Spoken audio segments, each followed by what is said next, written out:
सभी को जय गुरुदेव, जय गुरु रविदास जी।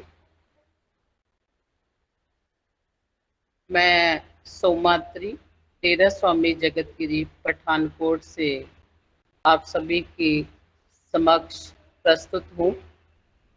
पहले तो मेरी आवाज आ रही है सभी को?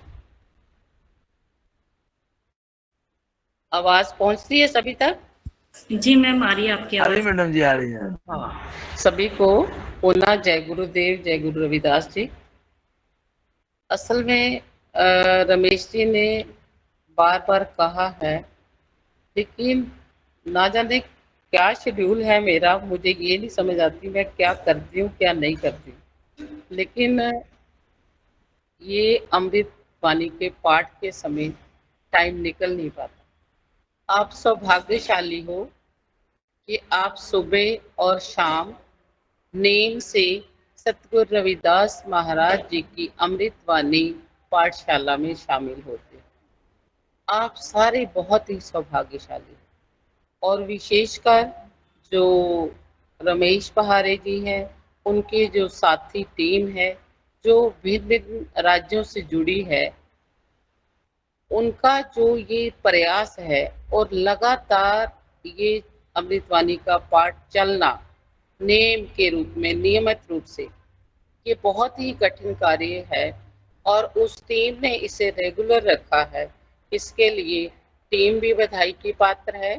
और जो हमेशा इस वाणी का पाठ सुनते हैं, पाठशाला में हाजिर होते हैं, उनको भी मैं धन्यवाद भी ज्ञापित करती हूँ।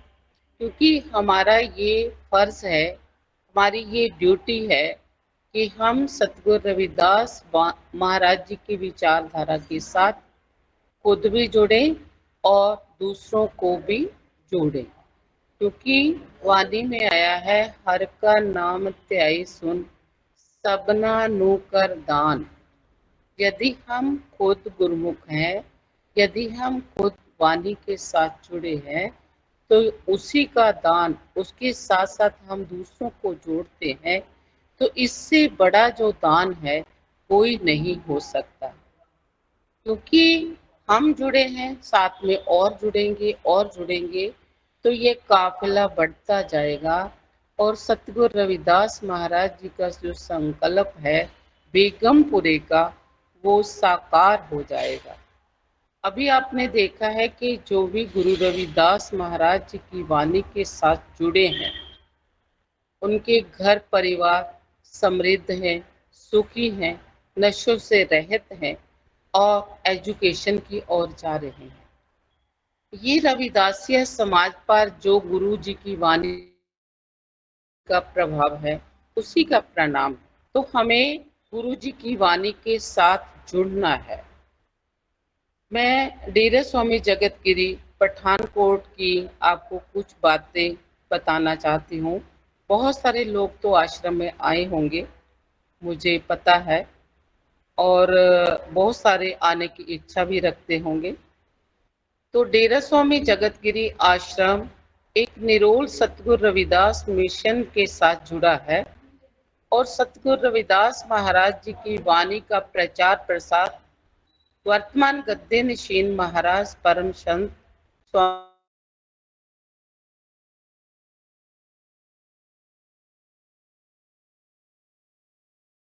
जी की जो विशेष शिक्षा है, शिक्षित करना है, माना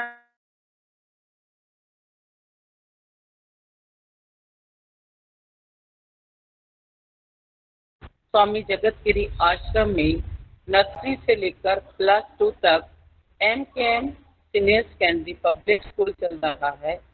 और भी स्टेट्स में जैसे JNK है, हिमाचल है, हरियाणा है, अदर स्टेट्स में भी हम आश्रम की ओर से एजुकेशनल इंस्टीट्यूशन चला रहे हैं। तो इससे सतगुरु रविदास महाराज जी का जो संदेश है शिक्षा के प्रति, कि और यही संदेश हमें डॉक्टर भीमराव अंबेडकर जी ने दिया था। और सबसे बड़ी उदाहरण है डॉक्टर भीमराव अंबेडकर जी, जिन्होंने इतनी उपाधियां ग्रहण की, इतनी शिक्षा ग्रहण की, कि लोगों की मजबूरी बन गई। Doctor B are Ambedkar ji बड़े भारत का संविधान लिखेंगे, ना चाहते हुए भी। हालांकि उन्होंने बहुत कोशिश की, लेकिन उसी समय का जो ब्रिटिश साम्राज्य था, उन्होंने कहा कि आपके घर में हीरा है, आप उसके पास क्यों नहीं जाते। तो तभी doctor B are Ambedkar ji के ज्ञान सदका, उनको जो नॉलेज का सिंबल माना जाता है, उनकी एजुकेशन के सदका, उनके ज्ञान के सदका उनको संविधान निर्माता बनाया गया। और आज भी आप देख रहे हो, जगह जगह संविधान को उल्टाने की बात हो रही है, उसमें संशोधन की बात हो रही है।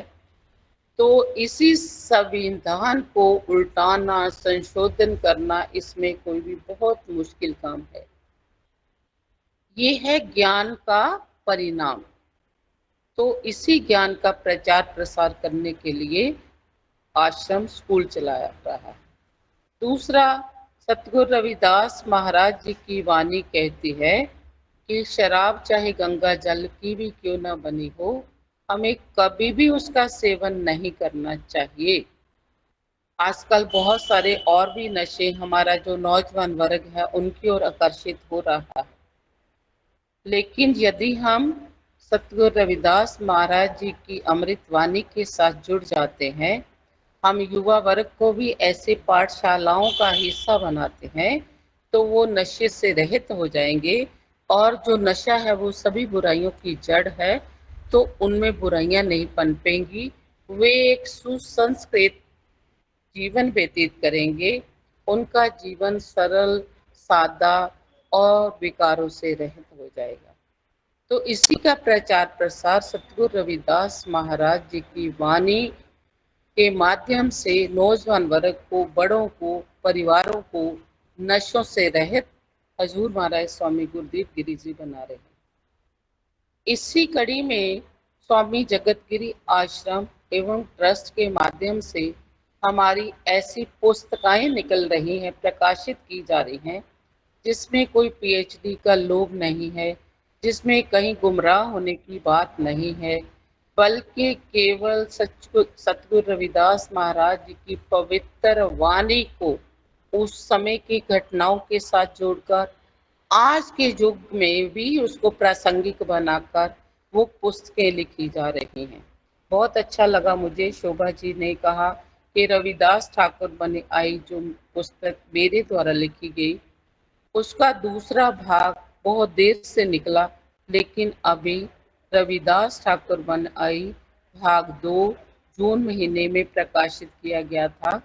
और उसमें सतगुरु रविदास महाराज जी के 40 शब्दों का विस्तार सहित व्याख्या और भाव अर्थ दिया गया है, ताकि हमारा हर बच्चा, हमारा हर प्रचारक उसको पढ़ सके और उसके भाव को समझ सके।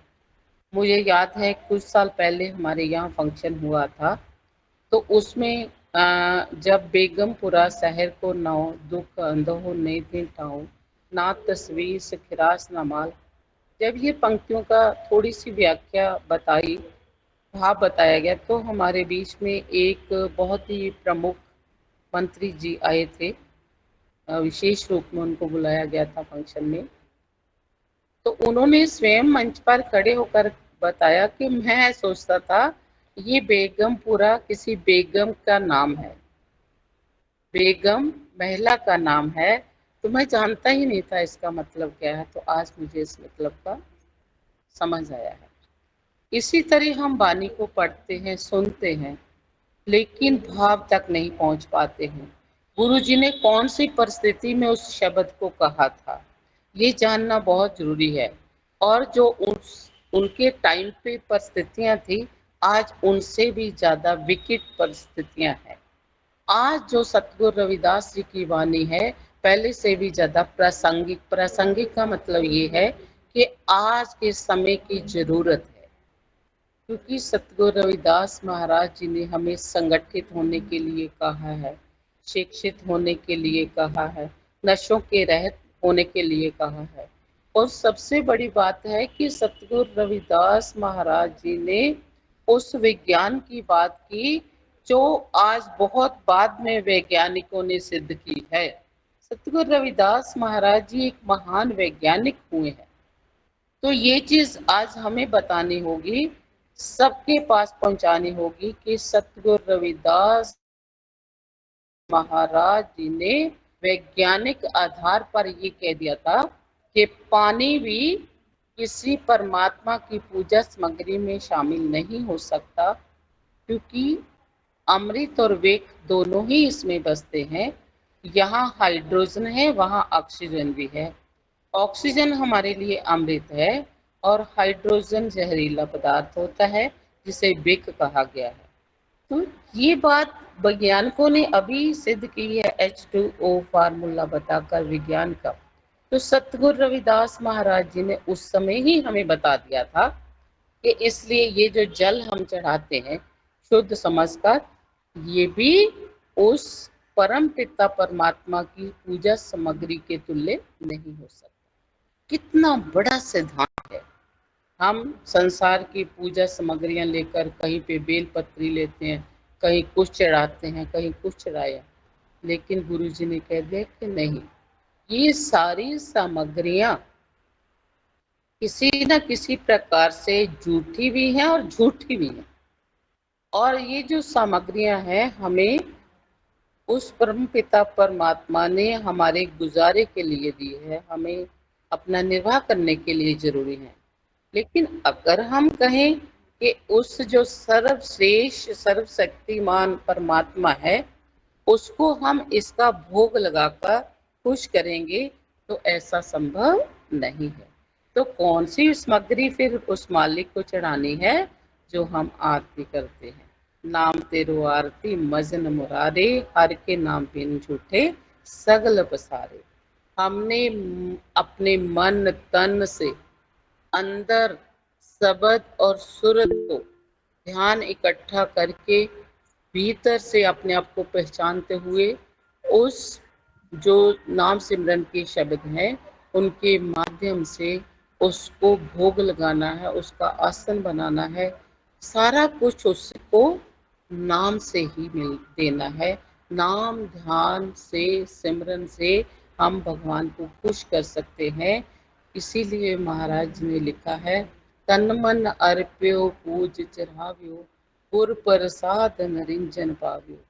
यदि जीव तन और मन से उस मालिक के चरणों में समर्पित हो जाता है, हमारी आस्था उन पर बनी रहती है, तो हम प्रसाद के रूप में उस निरंजन को पा जाते हैं, जो निराकार है, जो दिखाई नहीं देता इन आंखों से, लेकिन भीतर से हम उनसे बात भी कर सकते हैं।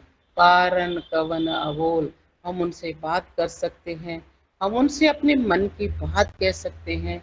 जैसे हम किसी रिश्तेदार को पुकारते हैं तो उसी समय उनका फोन आ जाता है, अभी हम कह देते हैं अभी तेरे को मैं याद ही कर रहा था।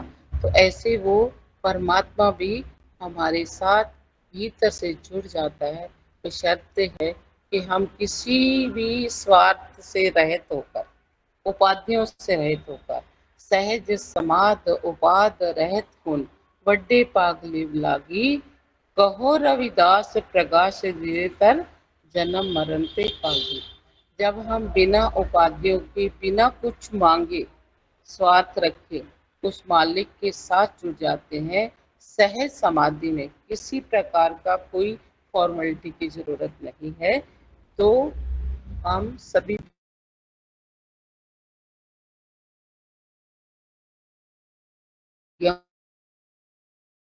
ज्ञान सतगुरु रविदास महाराज जी की वाणी में भरा पड़ा। यदि हम इसको अमली जान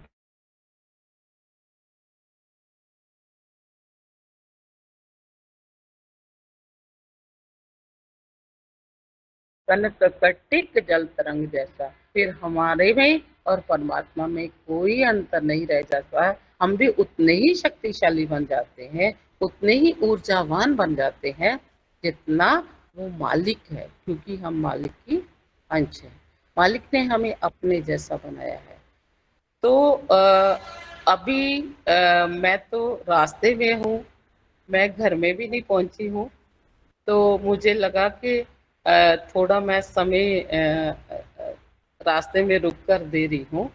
हो सकता है मैं जो सही चीज़, सही संदेश आप तक पहुँचाना चाहती थी, या फिर पहाड़ी जी ने मुझे बोला था सत्संग के रूप में, तो वो शायद नहीं दे पा रही हूँ। लेकिन फिर भी मैं कोशिश करूँगी किसी दिन समय निकाल कर, मेरे पास जो भी जितना भी थोड़ा बहुत ज्ञान है, मैं आप तक पहुँचाने की कोशिश करूँगी। लेकिन आपके मैं सुन रही थी काफ़ी देर से, आधे घंटे से, वो रास्ते में ही ऑन द वे गाड़ी में बैठी थी। तो सभी ज्ञानी हैं। फल कारण फूली बंधराई, फल लागे तब फूल बिलाई, ज्ञान कारण कर्म अभ्यास, ज्ञान हुआ तो कर्म ही नाश। जब हम ज्ञान प्राप्त कर लेते हैं तो हमारे जो कर्म बंधन बन जाते हैं, कौन से कर्म? जो हमारे बाधा बनते हैं, स्वार्थी होते हैं, वो कर्म अकर्म बन जाते हैं, अर्थात वो परमार्थ में बदल जाते हैं। उसी प्रकार, जिस प्रकार फल लग वृक्ष को फल लग जाता है तो फूल दिखाई नहीं देता। हम किसी बच्चे को ये बोलेंगे कि आम लगने से पहले यहाँ फूल था, कभी नहीं मानेगा, क्योंकि उसको पता ही नहीं है। लेकिन हम जानते हैं कि फल लगने से पहले फूल था, फूल ने अपना आप खत्म कर दिया तो फल बन गया। तो इसी तरह आप हमेशा अमृतवाणी के साथ जुड़े रहें। इसके अतिरिक्त धीरज स्वामी जगतगिरी आश्रम से कि रविदास ठाकुर बनाई दोनों भाग मिल सकते हैं, 40 शब्द मिल सकते हैं, नित्य नेम का जो पाठ करती हूँ वो मिल सकता है। एक मैंने बहुत पहले किताब लिखी थी, कैसे पूज करी ते दासा, क्योंकि ये शब्द है महाराज जी का, दूध ते थने बिटारियो वाला। तो उसमें पूरी व्याख्या है। तो जब कभी भी समय मिले आप आओ, या हम आएंगे, या किसी तरीके से आप ये सामग्री यहाँ से प्राप्त कर सकते हो। एक हमारी मासिक पत्रिका निकलती है दीप प्रकाश, उसको अभी 24 साल हो जाएंगे पूरे अक्टूबर में, और उसकी वर्षगांठ के ऊपर हम एक प्रतियोगिता करवाते हैं बच्चों के लिए, बड़ों के लिए। और जितने भी 12 महीने की पिछली पत्रिकाएं होती हैं, उनको उनके बीच में से एमसीक्यू प्रश्न पूछे जाते हैं, ताकि बच्चा और बड़ा कितना समझता है उसको पढ़कर बड़े ही अच्छे तरीके से पेपर बनाया जाता है। ताकि मोटिवेशन के लिए, पेपर का मतलब हम कोई परीक्षा नहीं लेना चाहते हैं, लेकिन मोटिवेशन के लिए, ताकि बच्चे पढ़े। तो ये जो मंथली मासिक पत्रिका है, उसके माध्यम से भी आप सतगुरु रविदास महाराज जी की वाणी के साथ जुड़ सकते हो। अगर कोई घर में बैठे उस पत्रिका को पाना चाहता है तो हम बाई पोस्ट भी उसको भिजवा देते हैं। इसके अतिरिक्त हमारा आने वाला जो 25 दिसंबर का एक बड़ा सत्संग सम्मेलन है, हरिमानव एकता संत सम्मेलन, वो 25 दिसंबर को हर साल मनाया जाता है, और लाखों की तादाद में संगत यहाँ जुड़ती है। बहुत सारे संत महापुरुष भी आते हैं। तो आप सभी को तेरह स्वामी जगतगिरी आश्रम की ओर से सादर आमंत्रित किया जाता है कि 25 दिसंबर को आप स्वामी जगतगिरी आश्रम पठानकोट के बिल्कुल नेशनल हाईवे पे है, और जो दूसरी प्रांतों से हैं, वे अपनी बुकिंग रेलवे के माध्यम से करवा सकते हैं, क्योंकि जो भी जम्मू और कटरा में ट्रेन जाती हैं, वो सभी उसके माध्यम से आप पठानकोट उतर के आसानी से गुरु घर में पहुंच सकते हो। आपके रहने की, खाने की प्रॉपर व्यवस्था होगी। भले ही उस समय बहुत सर्दी होती है, तो भी हम मालिक की कृपा से आपके रहने का सब बंदोबस्त करके रखते हैं। आप सभी 25 दिसंबर को आ सकते हैं, पहले भी आ सकते हो, बाद में जा सकते हैं। ऐसा नहीं है कि आप एक दिन के लिए आओ, कितने भी दिन आप ठहर सकते हो। एक संक्रांति का सत्संग 1 बजे होता है। हर एतवार को सत्संग होता है 9 से 10 गर्मियों में, और सर्दियों में होता है 10 से 11।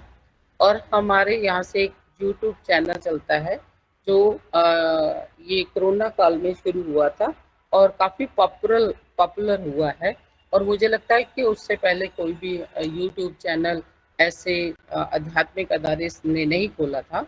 तो हमारा पहला ही चैनल है जिसका नाम है जगतगिरी आश्रम यूट्यूब चैनल। आप उसको भी सब्सक्राइब कर सकते हो और सतगुरु रविदास महाराज जी की वाणी के साथ जुड़ सकते हो। अनेक प्रकार के कार्यक्रम उसमें दिए जाते हैं। तो ये कुछ स्वामी जगत गिरी आश्रम और ट्रस्ट की थोड़ी सी झलकियाँ थी, और ये सारा इसके पीछे जो विचारधारा है वो है सतगुरु रविदास महाराज जी का मिशन। तो सभी जितने भी अमृतवाणी पाठ में जुड़ रहे हो, प्रयासरत हो, औरों को भी जोड़िए और अमृतवाणी पाठ घर में कीजिए, मन में कीजिए, तन में कीजिए, उठते बैठते इसका सिमरन कीजिए। और शब्द और सुरत का जब हम कमाई करेंगे तो हमारे भीतर के जो वज्र कपाट हैं वो खुल जाते हैं, हमें अंदर से ज्ञान हो जाता है। दिव्य दृष्टि के माध्यम से हमें पता चल जाता है कि हम बहुत शक्तिशाली हैं, हम बहुत ऊर्जावान हैं, हमें किसी चीज़ की कमी नहीं है। तो ऐसी जब हम में विश्वास पैदा हो जाता है हमारे बच्चों के बीच में, हमारे बीच में, तो हमें फिर कोई भी हरा नहीं सकता। हमने ऐसे बनना है, बी पॉजिटिव, और ज्ञान को प्राप्त करना है। बच्चों के बीच में कॉन्फिडेंस पैदा करिए और अपने कपड़े कम खरीद कर बच्चों की शिक्षा की ओर ध्यान दीजिए। और उसी के लिए एक प्रयास बहुत बड़ा स्वामी जगत गिरी आश्रम ने किया है। यहाँ हॉस्टल है और उस हॉस्टल में कहीं से भी आप आकर अपने बच्चों को 12वीं तक की शिक्षा दिलवा सकते हो। हॉस्टल फैसिलिटी है, खाने का, रहने का पूरा प्रबंध है। इसलिए आप अपने बच्चों को नर्सरी से लेकर 12वीं तक यहाँ दाखिल करवा सकते हो। मुझे लग रहा है कि पुष्पा थापा जी जुड़े हैं, शायद लग रहा था। तो जय गुरुदेव मैम, जय गुरुदेव। हाँ, जय गुरुदेव जी। दर्शन करके बड़ा अच्छा लग गया, बड़ा अच्छा थोड़े विचार सुन रही थी मैं, तो बहुत अच्छा लगा। मैं सभी को पुनः शुभकामनाएं देती हूँ, और मुझे भी अच्छा लग रहा है कि मैंने आप सबके दर्शन किए हैं। पता नहीं कैसे रास्ते में समय निकल गया, तो मैं आपके साथ जुड़ पाई। रमेश जी के साथ मैं क्षमा मांगती हूँ क्योंकि प्रॉपर समय मैं नहीं दे पाई। सभी को जय गुरुदेव, जय गुरु रविदास। आपका भी जय गुरुदेव जी। मैडम जी जय गुरुदेव। मैं अभी पिछले 28